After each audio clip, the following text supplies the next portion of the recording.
Welcome back to another Magic the Gathering Arena video. Firstly, thank you to everyone who has watched my set review videos so far. I knew they wouldn't be as appealing as, actual decks and gameplay and stuff, but the fact that anyone's watching them at all means that it's worth me finishing making them. So thank you very much. Anyway, onwards and upwards with the next colour, which is red. The fourth colour that we're looking at of the Brothers War new cards that are coming out on the 15th of November. Again, I'm reviewing these for standard purposes only, or standard and alchemy only. I'm ignoring any other formats, including limited, because I'm rubbish at them. So, without further ado, Arms Race, 4-costing enchantment. Put an artifact card from your hand onto the battlefield. The artifact gains haste, sacrifice it at the beginning of the next end step. Well, we have seen a ton of very expensive artifacts. However, 4 and then 4 again just to get one down, probably no good. Let's see. I mean, it could enable some combo. It'll be good for putting stuff that has unearth and is expensive in the graveyard and unearth it again, but I'm not convinced. I mean, it's going to be a bit of a shocker when they pay 4 and put a 9-costing whatever they are, like 10/10 in play, which has haste. So I guess it has some fun aspects, but whether it's good or not, I'm not sure. Bitter Reunion, you may discard it. If you do draw 2, sacrifice it, creatures gain haste. Probably not very good. Brother's End, 3, sorcery, deal 3 damage to each creature and each planeswalker. Or destroy all artifacts of mana value 3 or less. This type of card, there's a few of them around. Anger of the Gods and things like that. 3-costing, red, wrath, or sweeper type effects tend to work out pretty well. And I would suggest one that can deal with either creatures and planeswalkers or artifacts is going to be good. So this would definitely see play in some deck or another. I can't see an immediate great synergy for it. There's no if any of your creatures are dealt damage, deal damage to target or something. That's where these type of things are really good in red. But I'm sure it'll be used. 3-costing sweepers are decent, and it touches planeswalkers, and it has a mode for artifacts. Yeah, it's just the flexibility will mean this is definitely played. Conscripted Infantry is a limited card pretty much. Okay, our first mythic in red. Draconic Destiny is 3. It's an aura. I don't really like auras, but enchant creature. Enchanted creature gets +1/+1, has flying, haste, and pay 1. This creature gets a 1/0 until end of turn. So it gives it the Shivan Devastator effect. The Shivan Dragon is what it's called. When enchanted creature dies, return Draconic Destiny to its owner's hand. So the only way that the opponent gets rid of this is if they kill the creature as you cast the aura on it. Otherwise, it keeps coming back to your hand. Or they can exile the creature. +1/+1, flying and haste. That's quite a nice stat line on top of then giving you a mana sink. I mean, it has to be a decent aura to be mythic, I would suppose. So let's just say, I don't know, you probably can play a creature with like 3 power at most on turn 2. On turn 3, you put this on it, it becomes a 4x flying haste, which you can then reuse the effect. Just the aura nature of it makes me suspicious, because exile the creature. Die's effects are good when you're the one sacrificing your creature. This one, yeah, maybe if you play it with sack effects of your own, so that if they try and exile it, you can sack it. Black-red, or I don't know. Where would you need this mana sink ability? In red, cheap deck maybe, or cheap black-red deck. Flying and haste is nice. Haste is a bit gimmicky because you have to pay 3 to put this on it. So what are you really giving haste? I'm not sure. I would not go and craft this on day 1. I think it could be good. But auras are always a little bit suspicious, especially in alchemy, where there's fragment reality, 1-costing exile spells, and we've got one in white again, haven't we? Exile something with the number of planes. Yeah, I think there's going to be too much exile around for this to be good, but I'm happy to be proven wrong. This is a 2-costing ward, pay 2 life, prowess. It's actually not bad for a common. It is a wizard as well, which has some synergies. So ward pay 2 life is pretty nice. So this is prowess, so you can pretty much guarantee if you're building around it, you're going to be able to play one a turn at least. It's kind of a 2-4 for 2 with ward 2 life. It's not bad. This is the kind of thing you could target with Draconic Destiny. They pretty much go hand in hand because you play this on turn 2, and then when you play a enchantment, that triggers prowess, so this would be a 3-5 flyer on turn 3 with ward pay 2 life. I mean, yeah, this type of thing, if there's lots of ward around, auras become a bit better. So yeah, this actually is pretty good common. I think this will see play in some constructed decks. Next card, Excavation Explosion. 3 damage to any target. Maybe in very specific burn decks, but otherwise no. Forward of Krug 6, destroy a land, deals 3 damage to that player and 1 damage. No, too expensive, and land destroy is pretty rubbish. Falaji Chain Dancer. No. Okay, Feldon Ronom Excavator is a 2 costing 2-2 with haste. I mean, that stat line is kind of a bit iconic at this point in red. You have things like Robber of the Rich, you've got the Bloodthirsty Adversary, and they always make it even if you're not using their other text. This one, however, can't block, so it has a negative line of text. It is legendary, which is a negative. But whenever it is dealt damage, exile that many cards from the top of your library, choose one of them. Until the end of your next turn, you may play that card. So if the opponent dares to block it, as it can't block something else, or if they burn it, which is unlikely given that line of text, you get to do some card selection off the top. Yeah, this will definitely see play. I mean, 2-2 haste. I mean, the legendary nature of it means you're not going to want to block it very often because they'll probably, if this does make its way into red decks, it'll be the last thing you block because you're giving them an advantage and you're killing a legendary creature, which is always the worst creature to kill because they might have another one in their hand. I'd say it's good. It's not phenomenal, but it'll probably be played just because red aggressive decks will need a 2-drop, and this looks pretty decent. But I'm not barreled over by this. Excuse me. Right. Next card, Giant Cindermore is 3 costing 4-3 with trample, and players can't gain life. I mean, it's not a bad stat line for 3, but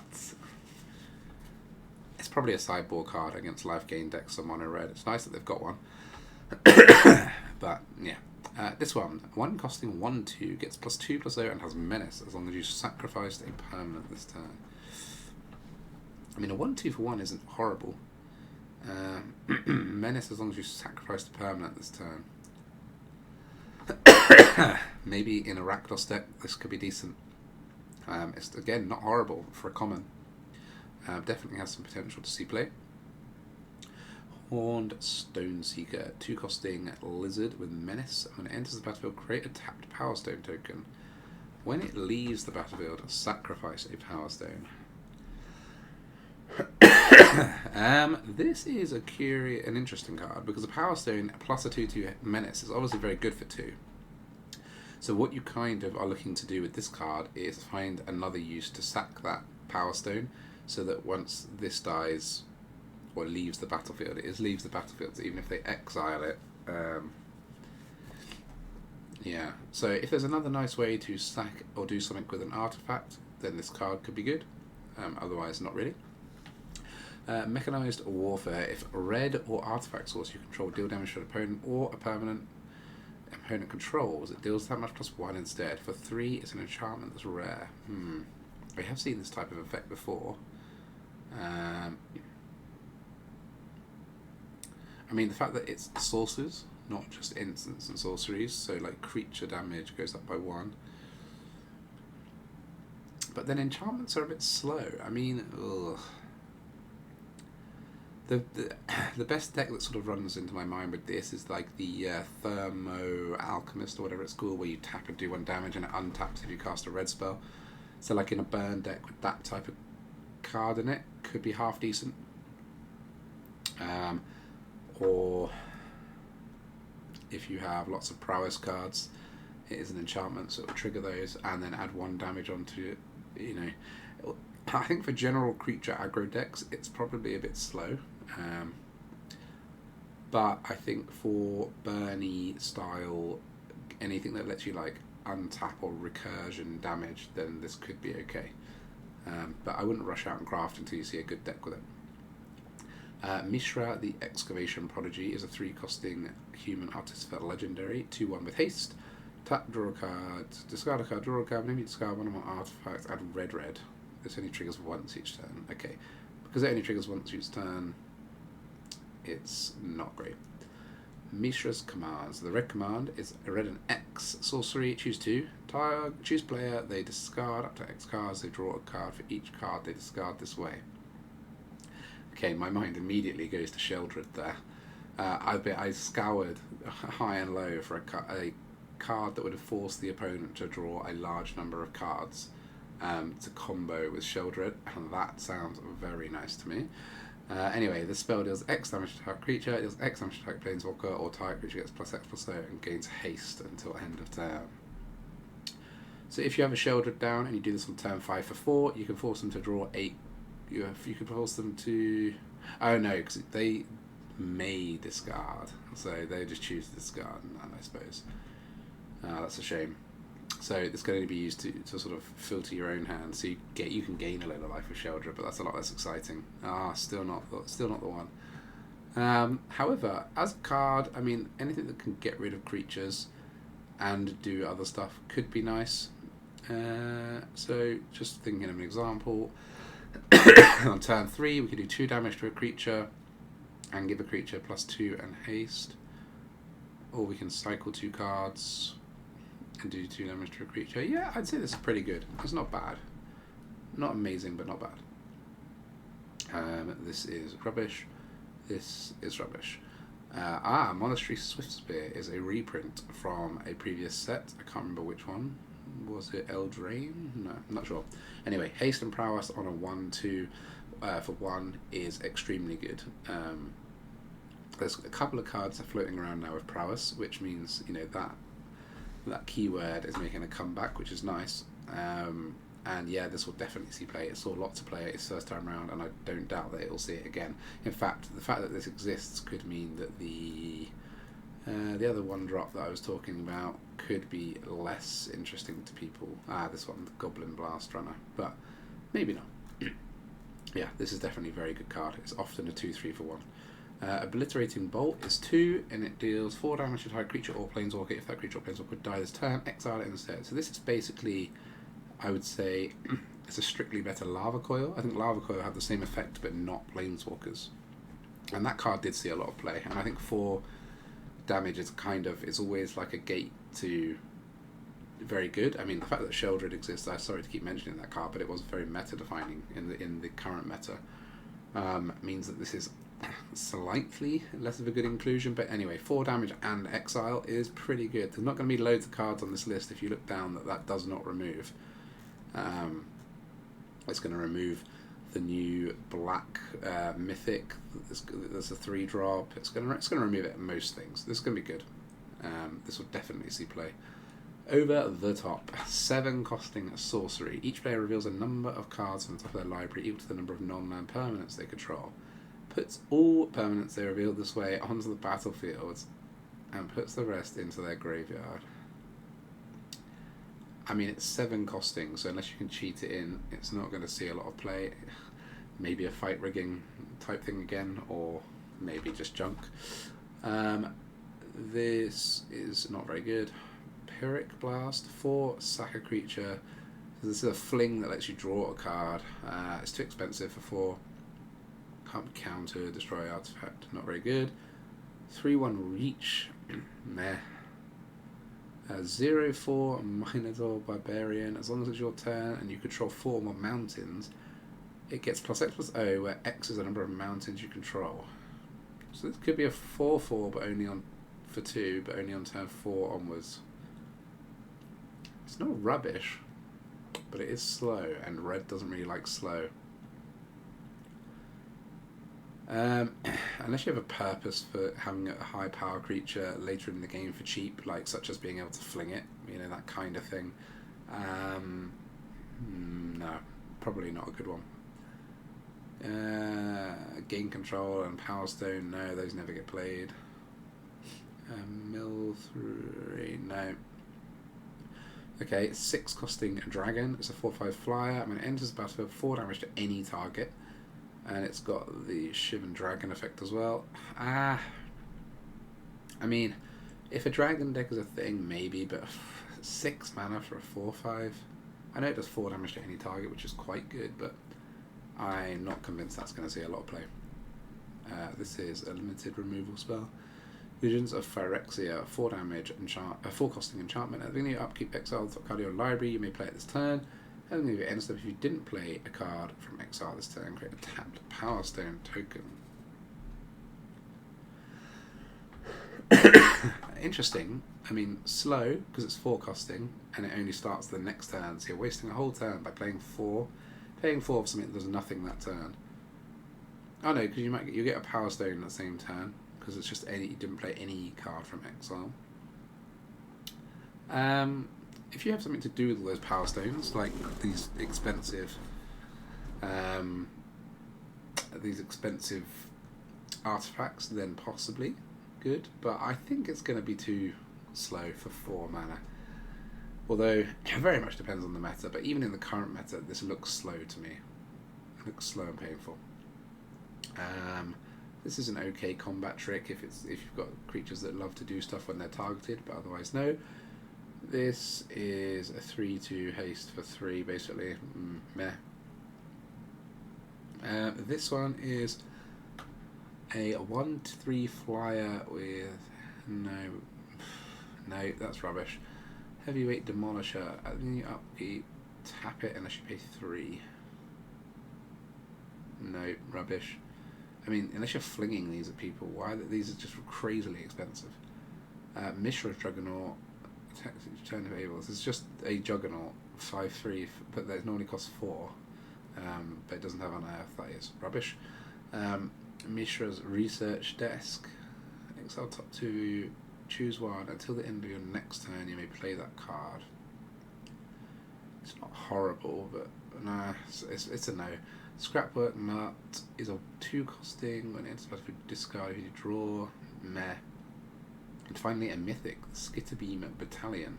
It's a 9 costing artifact creature construct, a 4/4 or a 2/2 for 5 instead of 9. Trample and haste, and when it enters the battlefield, if you cast it, create 2 tokens that are copies of it.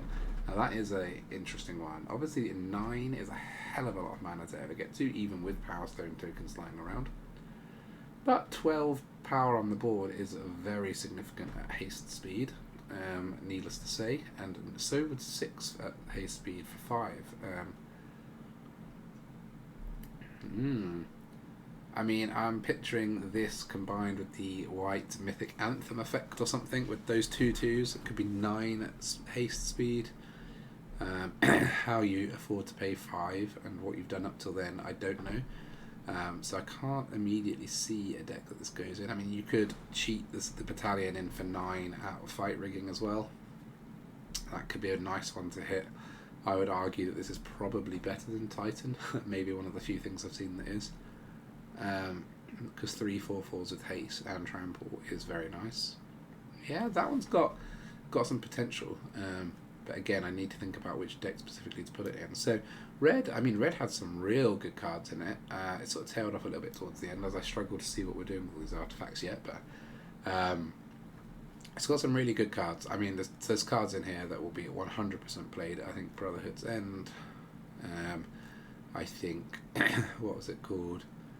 The Obliterating Bolt will definitely be played. I think the Swift Spear will be, I mean, this is probably the biggest card in this for me. I think Swift Spear is so good in red aggressive decks that it's going to make the most difference to the meta out of all these cards coming out, I would predict, in the red set anyway. Yeah, I would say it's probably the Swift Spear is going to make the most difference. Oddly enough, this one has a lot of potential, but I think I need to play around with it to see how good it is. It really depends on the exile in the set, doesn't it? And this one also looks very interesting.